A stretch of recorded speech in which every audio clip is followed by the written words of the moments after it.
Fresh meat.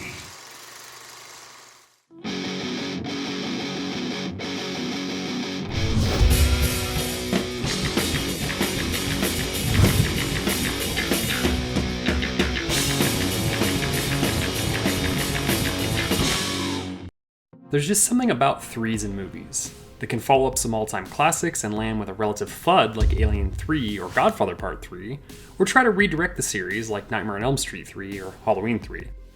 Oh, we're getting to you, my divisive little friend, you just wait. I want to thank you guys for watching The Black Sheep, and ask if you enjoy our shows, please subscribe to our channel right now. Like this video and click the bell so you can get notified each time a new video goes up. And now, back to the show. Sometimes, though, they're kind of forgotten to time, like today's entry. I mean, hell, The Omen 3 didn't always have that moniker. It was originally just called The Final Conflict, but was later stamped with The Omen because the other three titles all included that name in their titles somewhere. Yeah, there's a fourth one. No, we will not be discussing it here. Not terrible, but not really worth defending either. The Omen 3 is a crisp and clear ending to what turned out to be a trilogy of films that is somehow not discussed nearly enough. 1976's The Omen is an Oscar-winning horror classic that you can learn all about in its very tumultuous making in our WTF video. Damien, The Omen 2 is a great sequel that expands upon Damien's character while still giving him a conflicted character arc. Both films have stellar casts with lead turns by old-school Hollywood royalty Gregory Peck and William Holden respectively, and both pull no punches. The third film in the series doesn't have an aging Hollywood powerhouse to anchor it, but loses nothing in the acting department with a young Sam Neill as Damien. A Damien now fully embracing his role as the Antichrist and collecting an army of followers to do his bidding while also fully understanding how to use his powers. Now, Sam Neill is almost certainly most well known for his turn as Dr. Alan Grant in the mega blockbuster Jurassic Park films, but his career has been quietly great. As a bad guy in Peaky Blinders or fighting Billy Zane and helping introduce Nicole Kidman to the world in Dead Calm, you really can't go wrong. 1981 saw him come out with two horror films that are both must-watch, with this and Possession that is sadly incredibly hard to come by. The rest of the cast are no slouches either, but make no mistake, this is Sam Neill's movie through and through. The movie opens with a team discovering the remains of what we later learn to be the Seven Daggers of Medigo, or the only thing that can bring down the son of the devil. A short time later, the US ambassador to the UK, the post held by Damien's father in the first film, runs afoul of a seemingly stray dog when something deep inside him changes. He goes back to his office and commits suicide through a very dark Rube Goldbergian method, seen by members of the press and his own team. The world is in a bad place and Damien knows it. He sets up ads showing all the disease, famine, and chaos, his jam, and claims that only his conglomerate can help heal this sick and broken world. He meets with the president to be appointed not only as the head of a youth group, but also stepping into his father's shoes and becoming the new US ambassador to England. He knows who he is and also knows that the second coming will be met by a second coming of Christ. The movie does a good job setting up this clash and shows how serious he is about being the last son standing. Damien isn't the only one who knows what's coming down the pipe, though. Father DiCarlo and his disciples not only know the Antichrist is coming, but know who he is and how to stop him with the help of the daggers. Like a team of religious assassins, they begin their quest to take Damien down. The first attempt takes place while Damien is on live TV, but fails, because the film needs to be over 30 minutes. The would-be assassin gets a grisly death, and even though Damien is shaken, he is more pissed that the timeline has moved up. His most trusted disciple, Harvey, played here by Don Gordon, is put in charge of killing all the children born between a specific time and place as foretold by religious astrologers. What Harvey is keeping from Damien, however, is that his own son was born during that time frame. After Harvey leaves, Damien has one of the movie's few long bits of dialogue as Damien goes into a secret room and has a one-on-one with Christ about how he sees the whole situation going down. But while you were born of an impotent God, I was conceived of a jackal. As good as Sam Neill is during the entire film, it's here that he really shines. The scene feels like it would be right out of a stage play and gives the entire conflict, no pun intended, some gravitas and weight. Damien then begins a professional relationship with a reporter named Kate Reynolds that quickly turns romantic. He even begins grooming her young son Peter to be one of his flock, as there is no father in the boy's life. The next assassination attempt sees 3 of the men try to lure Damien out and dispatch him as quickly as possible, only to be tricked by Damien that leads 2 of the men killing the third when they think they've finally caught the son of the devil. This does not go well, and the 2 survivors don't stay that way for very long.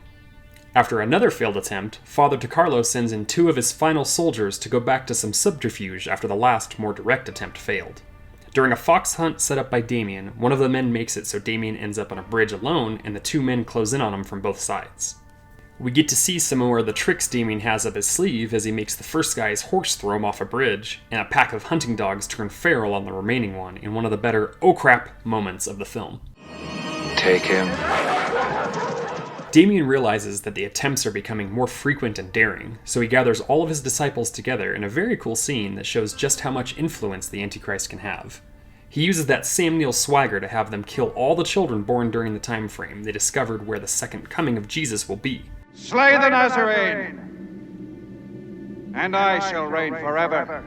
Most of the time, this stuff will happen off screen, or there'll be failed attempts, but not here. We see kids getting offed left and right in a really uncomfortable stretch of film. It's an incredibly rough watch as the nurses turn off oxygen and baby carriages get pushed in front of cars, but good on you, Omen 3, for not shying away from the truly horrifying. Father DiCarlo, feeling pretty desperate now, approaches Kate to tell her the terrible secret about Damien while his advisor Harvey is getting more and more anxious about his son. Kate and Damien take their relationship to the next level, and she discovers the mark that we have known about for 2 movies now. Damien confronts Harvey about his son and demands that he kills him in his name. This is the ultimate test of faith versus love. Harvey has known the truth about Damien for some time now, and is willing to help end the world as he knows it, until his boy is involved. He refuses and storms out, but his wife is stalked by Damien's devil dog and uses the same satanic Jedi mind trick to turn the wife against her own son, and later Harvey himself when he comes home to try to stop the inevitable. Great camera work here as the iron is alluded to during the scene, and you get to see its horrific effect. Again, the movie tells us something horrible is about to happen, and again, the movie can cash that check. Adding to this scene is that Damien has seemingly fully recruited Kate's son Peter as he is in the room when the discussion takes place. Damien obviously senses that Harvey will betray him, and in a real power move that has his replacement right in front of him. Kate and Father DiCarlo hatch a plan to lure Damien out that will not only rescue Kate's son Peter, but also save the world by killing Damien. Damien knows that he cannot find the child he needs and is willing to make a trade. Peter for the child. Everyone meets up in the location the child is supposed to be. Damien sees DiCarlo and at the last second uses Peter as a human shield, and DiCarlo fatally stabs Peter in the back instead of Damien. The movie really needed one more child death scene, I guess. Damien strangles the now defeated DiCarlo and enters the church to have one last chat with Jesus, and actually calls him out in a desperate attempt to get the upper hand. An angry, grieving Kate is able to sneak up behind Damien and stab him in the back with the final dagger. As Damien stumbles towards the altar, Christ appears before him, and Damien and Sam Neill get one more powerful line with "Nazarene, You have won nothing." before a flash of light takes us out of the church. Damien is almost certainly dead, but has Christ been resurrected? Will the world that's being torn apart be saved? The movie ends with a quote from the Book of Revelations and no concrete answers, a great allegory for what the movie, and the series in general, is trying to impart on its viewers. The Omen 3 loses pieces from the other 2 movies. Gregory Peck and William Holden have a certain presence that can't really be replicated, and having Damien fully aware of what he is and actively trying to start the apocalypse takes away from the first 2 films struggling with the possibility of a child being evil, or that child struggling through adolescence while wondering if he is indeed evil. Having him be an adult who is fully aware may be the natural arc for both the story and the person Damien, but it has less conflict, man that word keeps coming back, for the audience to experience. You shall lead us both to the Nazarene, and then Peter shall be yours. No, Damien, it's a trick. Not if she wants her son back, it isn't. You've inflamed the puberal mind of youth with your appellant dogma of original sin. The Omen could have been a singular entry that is a cornerstone to the religious subgenre of horror, but we are treated to 2 solid sequels, and one, today's film, that shouldn't be forgotten. Pull up a chair, dust off your Sunday school knowledge, and enjoy a movie that has fun with its seriousness and is a great way to end a trilogy.